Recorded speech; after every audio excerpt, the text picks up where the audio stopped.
తిరుపతి కొండ పైన కళ్యాణ మండపంలో ₹1 కూడా ఫ్రీగా పెళ్లి చేసుకోవచ్చమాట. ఫ్రీగా వేసుకున్నారా? ఫ్రీగా వేసుకున్నారు. ఓం నమో వెంకటేశాయ. ఆల్ ద బెస్ట్ అన్న.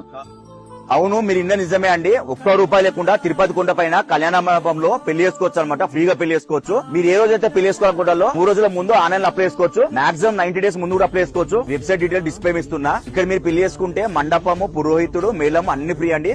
పూజ సామాన్ ఒకటి మీరు తెచ్చుకోవాలి. పూజ సామాన్ ఏం తెచ్చుకోవాలని డిస్ప్లే ఇస్తున్నా. రూల్స్ వచ్చేసి పెళ్లి కొడుకు పెళ్లి కూతురు ఆధార్ కార్డులు, పెళ్లి కొడుకు అమ్మ నాన్న ఆధార్ కార్డులు, పెళ్లి కూతురు అమ్మ నాన్న ఆధార్ కార్డులు, మొత్తం ఆధార్ కార్డు పట్టుకోవాలి. ప్లస్ పెళ్లి కొడుకు పెళ్లి కూతురు బర్త్ సర్టిఫికేట్, SSC సర్టిఫికేట్ పట్టుకోవాలి. ప్లస్ ఇద్దరు తహసీల్దార్ నుంచి అన్మ్యారీడ్ సర్టిఫికేట్ పట్టుకోవాలి. ఇన్ కేసు అబ్బాయి గానీ అమ్మాయి గానీ ఎవరైనా పేరెంట్స్ లేకపోతే ఆ పేరెంట్స్ వాళ్ళ డెత్ సర్టిఫికేట్ ప్లస్ గార్డియన్ పట్టుకొని రావాలి. ఇప్పుడు చెప్పిన డీటెయిల్స్ అన్ని మీరు ఆన్లైన్ లో సబ్మిట్ చేసిన తర్వాత ఒక సెట్ జిల్లా తీసుకొచ్చి ఇక్కడ ఇవ్వాలి. ఇక్కడ పెళ్లి చేసుకోవాలంటే మాత్రం అబ్బాయి అమ్మాయి హిందూస్ అయి ఉండాలి. అమ్మాయి ఏజ్ 18 years ఎబో ఉండాలి. అబ్బాయి ఏజ్ 21 years ఎబో ఉండాలి. ఇక్కడ పెళ్లి చేసుకున్న తర్వాత పక్కనే మీకు సబ్ రిజిస్టర్ ఆఫీస్ ఉంటది.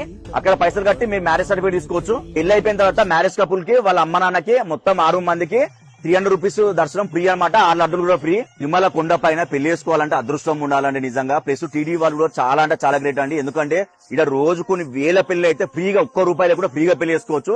చాలా గ్రేట్. అడ్రస్ వచ్చేసి శ్రీవారి సేవ సదన్ 1, 2 బిల్డింగ్స్ ఉంటాయి కదా, దాని బ్యాక్ సైడ్ ఉంటది. ఎవరైనా చెప్తారు కళ్యాణ మండపం అంటే. చాలా మందికి తిరుపతి కొండ పైన పెళ్లి చేసుకోవాలి ఉంటది. ఫ్రీ అని కూడా వాళ్ళకి తెలియదు. సో కొద్దిగా ఇన్ఫర్మేషన్ వాళ్ళకి షేర్ చేయండి, ఎంతో ఉపయోగపడుతుంది. ఓం నమో వెంకటేశాయ.